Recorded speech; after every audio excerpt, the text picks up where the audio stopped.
Hello and welcome to Rolling with Two. I'm Will, and with me as always is the one who meant what she said to Rosemary. Oh, Sarah. And today we're doing a two-player perspective and accessibility for Herbaceous. Now, if you want to see our review and opinion, check out the Rolling with Reviews for Herbaceous. Sarah, tell us a bit about this game. All right.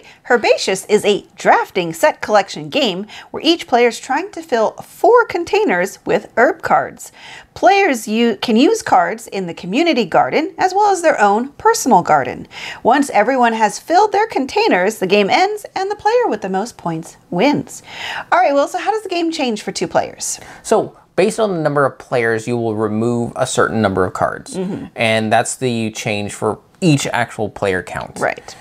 There is no bot, so no nana pepper plant. Oh, no nana peppers. Very sad. Yes. But that's it. That's it. All right. So issues at a 2-player count, we really don't think there are any because the game is scaled to the player count. Yes. Nothing seemed to be really out of place. But it does do a few things pretty well, I think. It's less cutthroat competition than at a 4-player count or even 3-player. Yeah, this has a weird thing where you have a personal garden, which there's nobody can touch, and you have a community garden. Now, when it comes to scoring your pots, you can choose from both places. Ideally, you want to pull as many things from the community garden as possible, because anything left in your personal garden is worth points to you at the end of the game, so you don't want to give those up. So the more players you add in, the more competition there is for that middle community area. In a 2-player game, it feels a little like a game of chicken. It does, because it's more of, okay, I would like to get a little bit more points for this, like I'm trying to collect a set of one type, and there's a few out in the community garden and there's a few in mine. Well, he could use them for pairs, but is he going to go for pairs yet? Because he's only going to get a few points if he does pairs right now. So I might want to take another turn and then maybe try for the cards. Right. So, because that's the thing. If you take cards out of the community garden, well, the other player or players cannot take the same cards because you've taken them already. Yes. So it's quite an interesting, I don't know, decision space. Yeah, it's a low-key chicken. Yeah. Because a lot of the game feels very zen otherwise. Yeah. The other thing with all of this is it's then easier to keep track of just one other player than if there's 3 other players at the table, especially if you can't necessarily see across and it's like, okay, which herb do you have in front of you type of thing. It's going to be harder to see. You're not going to want to stop the game either to keep asking that. Yeah. All right. I think that's it for the 2-player experience. Okay. So for accessibility, do you want to share your big challenge with the game speed? It surprises me how quick this game moves. Yes. And it goes by so fast that Sarah's like, oh, well, it's the last round. And I'm like, what? Because she's, handling all the cards, I don't necessarily see the deck go down. So someone with a lot of vision impairment like me might need to occasionally put their hand on the deck to see where we are in terms of the length of the game. Right, because the deck is the timer of the game. When the deck runs out, people just need a pot. Yeah, you have to fill all your containers. I mean, that's the true end of the game, but the timing of it, especially because it's kind of a game of chicken of, okay, are you going to take this before I take this type of thing?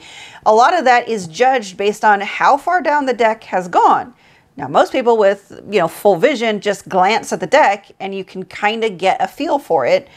But with someone with severe vision issues, well, they're not glancing at the deck. Right. So our solution was every now and then, if Will doesn't remember, I try to remind him, hey, take a look at the deck because it's starting to go down. You should, get a better sense. Because it's not fair that he doesn't get that cue. Right. Which is highly important and why in some of the recent games we played, I won very handily. Especially at a 2-player game. Because you only have one other person to compete against. So it's you, the deck, and that other person. Yeah, agreed. But that's only really going to be a challenge for those who cannot see the deck going down. Right.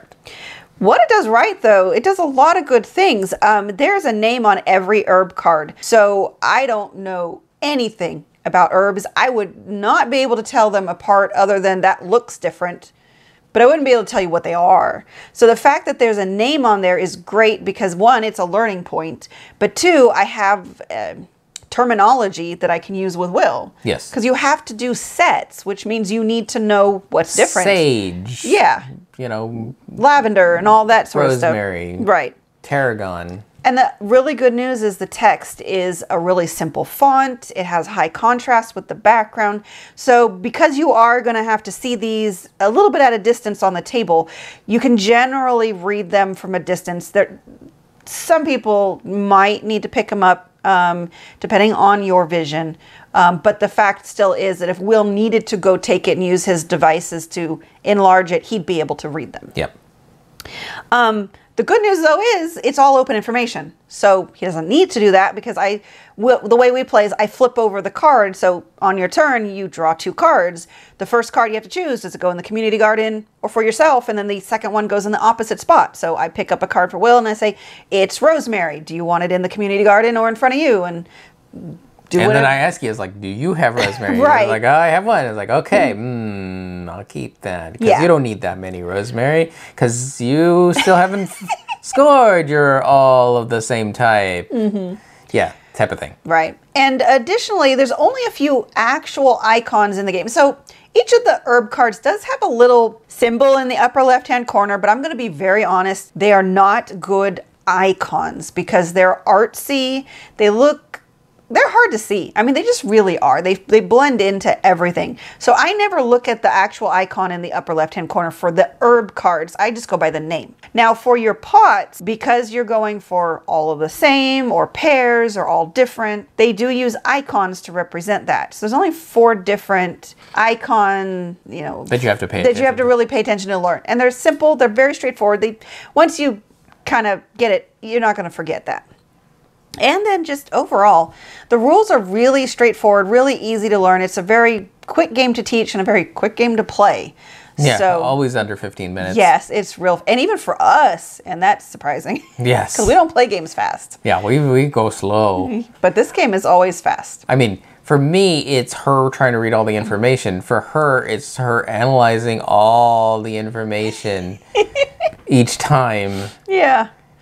So that she could beat me. Oh, I don't always beat him. But for this game, I do kind of do well. Anyways, this game is a really good, just overall for accessibility, has a lot more good things going for it. Okay, conclusion. For 2 players, would you recommend? Yes, I think this is a really great game at all player counts. Yeah. But we definitely enjoy it at 2. Yes, it's a breeze to put on and off the table, and it's also one that you're like, okay, let's play again. Yeah. It's that type of game. Yes. Accessibility. I'm going to say yes, because even if you have severe vision issues like Will, there are still ways that you can adapt the game to make it fun and engaging for everyone around the table. Yes, I can definitely see playing this with my family who also have vision impairments. This is one that's just going to be open enough and light enough that they can understand, get to the table, and play in a reasonable amount of time. Agreed. All right. Sarah? Yes. What is your season of choice? I don't know.